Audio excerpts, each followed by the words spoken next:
kami semua Tuhan, atas tempat ini, atas kota kami, atas bangsa kami. Kami bersyukur memiliki Allah yang seperti Engkau Tuhan. Kami bersyukur karena Engkau membuktikan kasih-Mu Tuhan. Kami bersyukur kalau Engkau bawa kami untuk kami mau Tuhan untuk taat, setia kepadamu dan hidup dalam kebenaran firman-Mu. Menghidupkan akan setiap firman-Mu dalam hidup kami. Supaya setiap orang boleh melihat akan surat-Mu Tuhan yang tertulis dalam hidup kami. Biar mereka juga memuliakan Engkau. Terima kasih Bapa, kami mengucap syukur untuk pagi ini. Terima kasih Tuhan untuk praise and worship setiap pagi. Kami bersyukur Tuhan karena Engkau menyertai akan tempat ini. Menyertai kami, menyertai kota dan bangsa kami. Terima kasih kami mengucap syukur dalam nama Tuhan Yesus Kristus. Amin. Shalom saudara-saudara. Saya mau ambil share tentang ayat yang kemarin Pak Yusianto bagikan, Roma 8 ayat 31 sampai 37.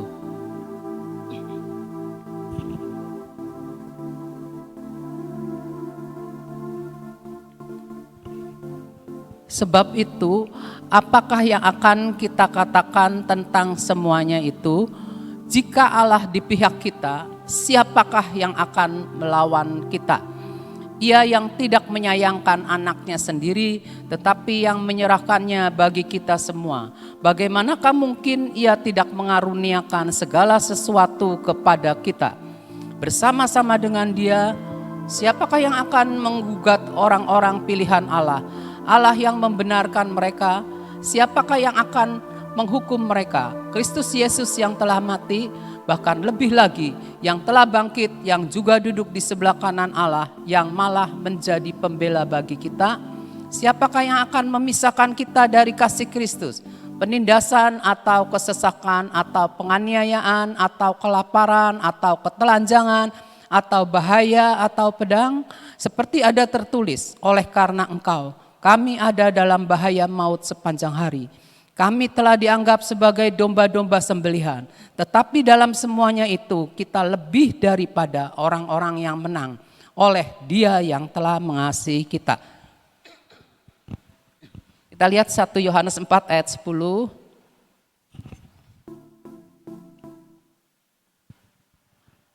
Inilah kasih itu, bukan kita yang telah mengasihi Allah, tetapi Allah yang telah mengasihi kita dan yang telah mengutus anaknya sebagai pendamaian bagi dosa-dosa kita. Nah, kita tahu bahwa Yesus adalah anak manusia, Tuhan kita, manusia yang pernah hidup di dunia. Yesus meninggalkan kemuliaan di hadirat Bapa, jadi manusia karena mengasihi kita. Itu membuktikan bahwa Dia mau bela kita kan. Kasihnya itu dibuktikan sampai Dia mati di salib, menggantikan kita. Kita dibela sedemikian rupa. Mestinya seperti yang dikatakan, kita semua tahu mestinya kita yang tersalib. Tuhan mau menjadi manusia ini mati. Tuhan yang mau menjadi manusia ini mati. Maksudnya Yesusnya mati ya. Dan Yesus bangkit naik ke surga. Nah, Dia duduk di sebelah kanan Bapa, kita tahu Dia tetap membela kita. Kasihnya itu limpah, seperti kata lagu, tidak dapat diduga, kekal selamanya. Itu lagu. Udah lama saya suka lagu itu, lagi zaman di Kesambi. Nah, yang saya mau share ini, saya ingat anak saya, saudara. Anak saya itu ya dibilang anak-anak yang gaya, ya itulah anak laki saya yang pertama ya. Dia itu tahu dan senang kalau dirinya dibela. Cuma karena dia kenal sama seseorang. Nah, dia kan sekolahnya pindah dari Santa Maria ke Kristen. Pindah, terus dia kan kenal sama hanya beberapa orang. Terus dia cerita apa gitu tuh, saya lupa. Anak saya bilang, dia nyebutin, saya sih gak takut. Saya pasti dibela, kata dia. Dibela sama siapa kamu? Dibela sama orang yang dia kenal, yang pegang KPS di waktu itu. Aduh, dalam hati saya tahu ini satu anak paling gede tapi ngerasa dibela sama manusia. Nah, seperti itu. Anak kecil aja senang kalau dibela sama orang yang dia kenal. Karena kalau manusia, orang tua kita, teman kita, terus pasangan kita bisa membela kita. Tapi selama masih hidup, setelah tidak ada, dia tidak mungkin bisa membela kita. Betapapun mereka sayang sama kita, enggak mungkin bisa bela kita. Tetapi kita punya Yesus. Yesus mati buat kita, mau menderita buat kita. Terus dia menderitanya sedemikian rupa. Belum apa-apa katanya film The Passion itu seberapa kita ngeri itu. Sebenarnya belum apa-apa. Yesus mati, dia bangkit, dia naik ke surga, duduk di sebelah kanan Bapa. Dia masih tetap membela kita. Nah, kita tuh harus senantiasa sadar. Saya kemarin disadarkan, iya ya, yang Pak Yus ngomong tuh iya benar. Makanya saya dulu nggak ngerti karena saya berpikir begini saudara. Lebih dari pemenang. Kira saya sih lebih dari pemenang tuh cuma karena Yesus bangkit dan kemudian kita semua ikut percaya Yesus jadi selamat. Tapi ini yang saya pikir-pikir lebih daripada orang yang menang. Luar biasa sekali. Karena yang bela kita itu yang mengasihi kita. Jadi kita nih lebih daripada yang menang. Bukan pada waktu kita selamat saja. Tetapi pada waktu kita di dunia. Asal kita tetap setia. Asal kita taat pada firman dan ada di dalam Kristus. Dan Kristus ada dalam kita. Jadi kita harus benar-benar tahu. Kita ini posisinya harus senantiasa ada di dalam kebenaran. Nah, Yesus itu bela kita karena Yesus mengasihi kita. Sebelum Yesus melayani, seperti dikatakan Yesus kan dibaptis. Sebelum Yesus melayani, Yesus dibaptis. Tapi Bapa memberitahukan bahwa inilah anak yang kukasihi, kepadanya aku berkenan. Nah, Bapa itu mengatakan dia berkenan kepada Yesus sebelum melayani. Jadi karena ketaatan Yesus untuk melakukan kehendak Bapa, yaitu dia walaupun dia anak Allah, dia dibaptis, itu membuat Allah berkenan. Nah, kita harus juga niru teladan Yesus bahwa kita itu harus senantiasa taat dan melakukan kehendak Bapa. Kita bersyukur sekali bahwa Allah pencipta kita di pihak kita. Kalau berkemenangan, kita berkemenangan. Bukan berkemenangan gimana, tapi jiwa kita nih harus punya mental. Mentalitas kita mental pemenang. Seperti ada di dalam iklan apa gitu, mental juara. Nah, kita nih mentalnya nih harus menang dulu. Saya ngaku, dulu saya bukan mental pemenang. Saya ini takut kalau udah ada dia tenang saja saya, di belakang saja pokoknya saya. Sudah biarin dia aja gitu ya. Yang lebih mampu silakan. Kalah sebelum berperang istilahnya. Saya seperti itu saudara. Sekarang saya belajar. Oh, saya harus punya mental pemenang. Karena mental pemenang itu karakternya Tuhan, karakter raja. Karakter raja tuh harus menang dulu gitu tuh. Harus menang. Harus diingatkan. Makanya bersyukurlah kalau saudara dikelilingi oleh orang-orang yang senantiasa memberi semangat. Saya nih sangat amat butuh orang-orang yang memberi semangat. Walaupun mungkin perkataannya pada waktu itu kurang enak di hati gitu, tapi saya harus berpikir semua mendatangkan kebaikan dan semua untuk kebaikan saya. Jadi kita harus belajar seperti itu ya. Kita jangan bimbang, percaya dan tetap setia sama Tuhan. Nah, saat kita nih meragukan Yesus mengasihi kita, maka itu sudah merupakan kegagalan kita. Kita gagal. Kalau kita sudah meragukan, ragu itu bimbang ya. Ketika kita ragu, bimbang, iya tah Yesus mengasihi saya. Kok saya seperti ini? Iya tah Yesus mengasihi saya. Kok saya diperhadapkan seperti ini? Kok masalah saya belum dijawab? Kok doa saya enggak didengar? Nah, itu sudah meragukan akan kasih Tuhan kepada kita. Yakobus berkata di dalam Yakobus 1 ayat 7. Yakobus 1 ayat 7 ngomong begini. Orang yang demikian, bimbang ya, bimbang tuh ragu ya. Orang yang demikian janganlah mengira bahwa ia akan menerima sesuatu dari Tuhan. Jadi jangan bimbang, jangan ragu. Begitu kita ragu, iya tah Tuhan, Tuhan tuh mengasihi saya, iya tah. Begitu iya tah, kita enggak bisa terima. Jadi belajar kita seperti para tadi Roma 8 ayat 31 sampai 37 itu judulnya keyakinan iman. Kita lagi mempelajari keyakinan iman akan kasih Yesus ya. Kita harus punya keyakinan iman bahwa Tuhan Yesus mengasihi kita. Apapun fakta yang diperhadapkan kepada kita, apapun tindasan, kesesakan yang kita alami gitu ya. Kita harus tetap percaya, menguatkan hati kita bahwa Tuhan Yesus mengasihi kita. Tuhan Yesus pasti bela kita ya. Karena senjata yang diandalkan oleh setan itu adalah bagaimana caranya membuat manusia itu ragu akan kasihnya Tuhan. Setan kan melakukan itu ketika Adam dan Hawa di Taman Firdaus. Adam dan Hawa mungkin berpikir gini, oh Tuhan tuh lebih hebat ya daripada saya ya. Tapi kalau saya makan buah ini saya akan lebih hebat dari Tuhan. Dia mulai meragukan, tidak percaya bahwa Tuhan itu mengasihi Adam dan Hawa. Sehingga Hawa mengambil buah itu ya. Setan itu menyodorkan banyak masalah kepada kita, menyodorkan fakta-fakta yang kita hadapi seperti yang sekarang ini terjadi. Banyak kesesakan yang kita hadapi, kita tahu, tapi kita harus punya mental pemenang ya. Nah, kemenangannya itu tidak ditentukan oleh besar kecilnya masalah kita. Wah, masalah saya sih besar. Saya kalau ingat teman-teman saya yang sedang sakit, dia akan bilang, masalah saya sih besar, kamu nggak tahu.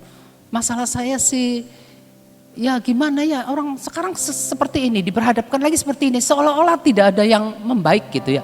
Kenyataannya membuat imannya turun. Tapi kita harus tahu bahwa Yesus mengasihi kita sampai pada akhir. Kita pun mengasihi Yesus, apapun fakta yang kita hadapi, sampai kita melihat apa yang akan Yesus lakukan buat kita.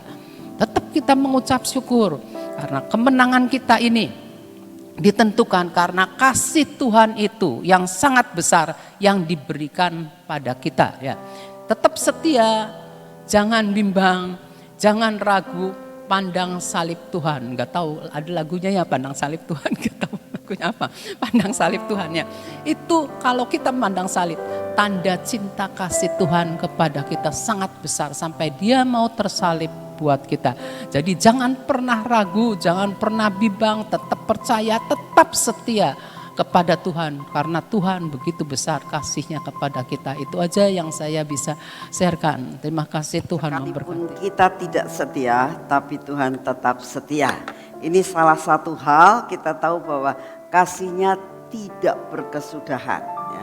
Sekalipun kita berbuat apapun, tetap Tuhan kasih dan memperhatikan saudara. Kadang-kadang ngeselkan tapi tetap Tuhan itu tetap mengasihi. Salah satu contoh tentang Gideon ya. Saya beberapa hari ini lagi merenungkan iya Tuhan itu kok begitu mengasihi kita ya. Memperhatikan, duduk di sebelah kanan Bapa selalu membela kita ya. Nah, ini sekarang dalam masa perjanjian baru. Masa pada waktu Tuhan Yesus sudah mati di atas kayu salib, sudah menang, lalu dia jadi pembela kita. Nah, apalagi kita sudah punya pembela. Dulu waktu belum Tuhan Yesus lahir, belum Tuhan Yesus membayar semua hutang kita, Bapa itu tetap kasihnya tidak berkesudahan. Ya. Jadi apalagi sekarang ada pembela. Dulu gak ada pembela aja Tuhan mengasihi. Sekarang tambah ada pembela. Itu tambah Tuhan itu memperhatikan dan membela dan mengasihi saudara dan saya. Percaya akan hal ini. Contoh tentang Gideon ya. Gideon itu hidup di dalam kesukaran pada masa bangsa Israel saat itu. Orang-orang Yahudi ditekan begitu rupa ya. Sampai dikatakan ini yang namanya orang Amalek itu ya, orang dia menekan ya, sampai dikatakan baru menabur sudah dirusak, baru menuai sudah dirampas. Itu benar-benar kemiskinan di bawah rata-rata. Persoalan tambah lama tambah banyak, persoalan tambah lama tambah banyak. Tiba-tiba ada malaikat datang kan, lalu mengatakan kamu pahlawannya gagah perkasa. Apa pahlawan gagah perkasa? Dia merasakan sesuatu hal, mana Tuhannya mana? Ceritanya zaman dulu mana? Saudara tahu kan ceritanya? Dia sampai minta tanda 3 kali. Ya. Tuhan kalau memang kau tolong saya, cobalah ini tentang karpet bulu ini ada airnya, yang di sini tidak. Minta yang kedua lagi. Yang minta yang seperti ini, minta seperti ini. Semuanya ini jadi kering, semuanya jadi basah. Minta tanda sampai seperti orang tuh tidak percaya, kurang ajar, ya. Semua minta bukti. Semua minta bukti. Tapi dalam keadaan yang seperti itu, tetap Tuhan tidak marah. Karena apa? Karena cintanya. Apalagi sekarang ya, sudah ada pembela. Kalau iblis memberikan segala sesuatu, ya Tuhan akan mengatakan, Tuhan Bapak, aku sudah mati buat orang ini, tolonglah dia. Lalu Bapak mengingat akan pengorbanannya. Lalu turunlah Bapak mengirimkan malaikatnya buat menolong kita. Amin. Itu yang terjadi dalam hidup saudara dan saya.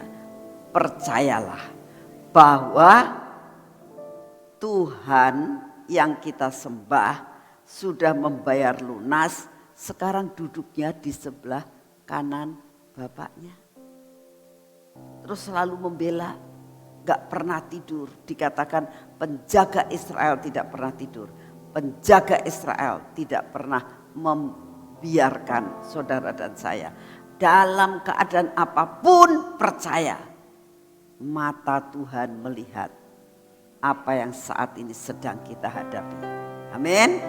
Tetap percaya ya bahwa Tuhan itu luar biasa. Tidak ada masalah yang tidak bisa diselesaikan. Masalah semua akan bisa terselesaikan. Ya. Karena apa? Tuhan katakan, aku tidak akan membiarkan kamu dicobai lebih dari kekuatan kamu. Amin. Yuk kita doa saat ini. Bapa, kami mengucap syukur untuk present worship selama 1 jam.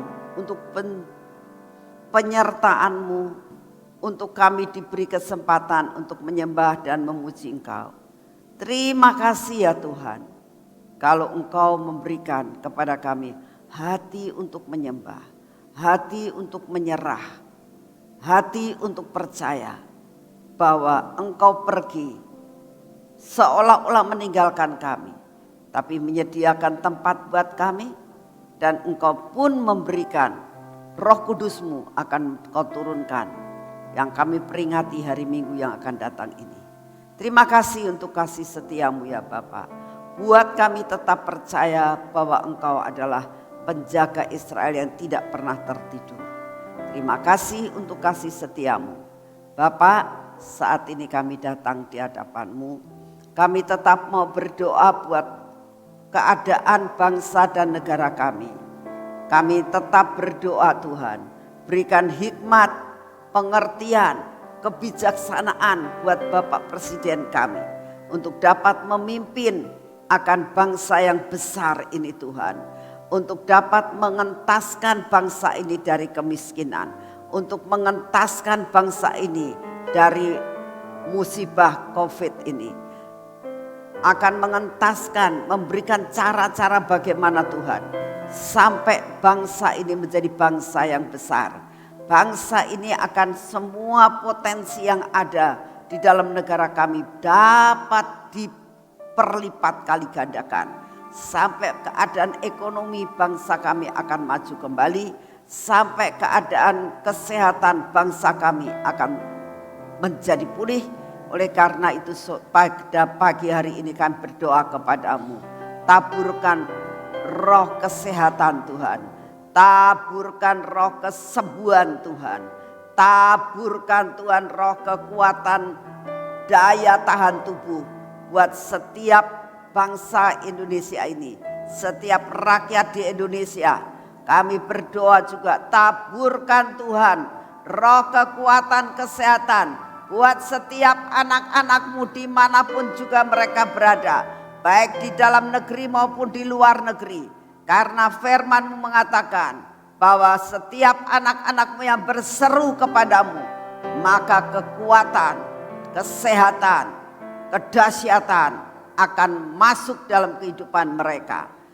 Kami percaya Tuhan, ada kuasa yang lebih daripada yang lain. Ada kuasa supranatural akan turun atas hidup kami. Dimanapun juga kami berada, kami percaya kalau kami berseru kepadamu Tuhan, maka kesembuhan akan kami terima. Saat kami berseru kepadamu ya Tuhan, persoalan kami Engkau akan buka jalan dalam kehidupan kami. Terima kasih untuk kasih setiamu. Kami berdoa pada saat ini Tuhan, biarlah semua malapetaka yang Kau izinkan terjadi, Engkau yang akan membuat minimal dalam segala sesuatu. Karena kami percaya waktu ini adalah waktu penuaian. Masa 3 tahun inilah masa penuaian. Masa yang sungguh-sungguh merupakan suatu masa yang luar biasa akan terjadi dalam hidup kami. Lawatan akan terjadi. Bangsa-bangsa akan mendengar kebenaran-Mu. Kami percaya masa ini Tuhan, buat kami dapat melakukan dengan maksimal.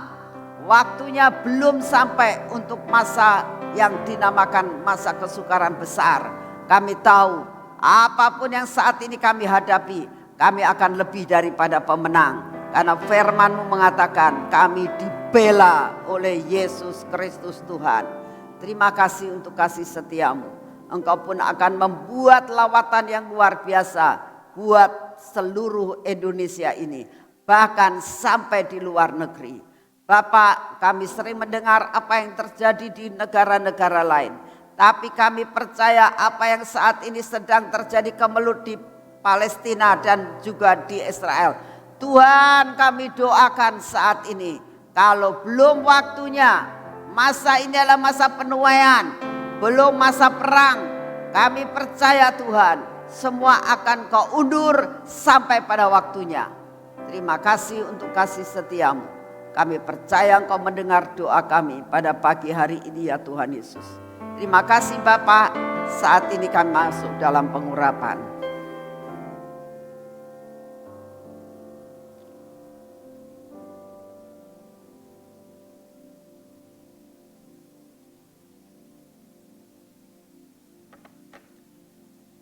Dalam nama Tuhan Yesus, pengurapan 10 lapis terjadi atas hidup kami dan keluarga kami.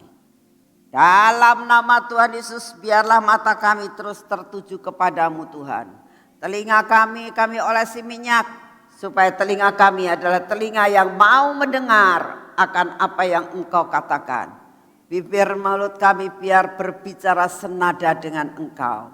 Dan hati kami Engkau membuat Tuhan dipagari sampai semua rencanamu tidak ada yang gagal.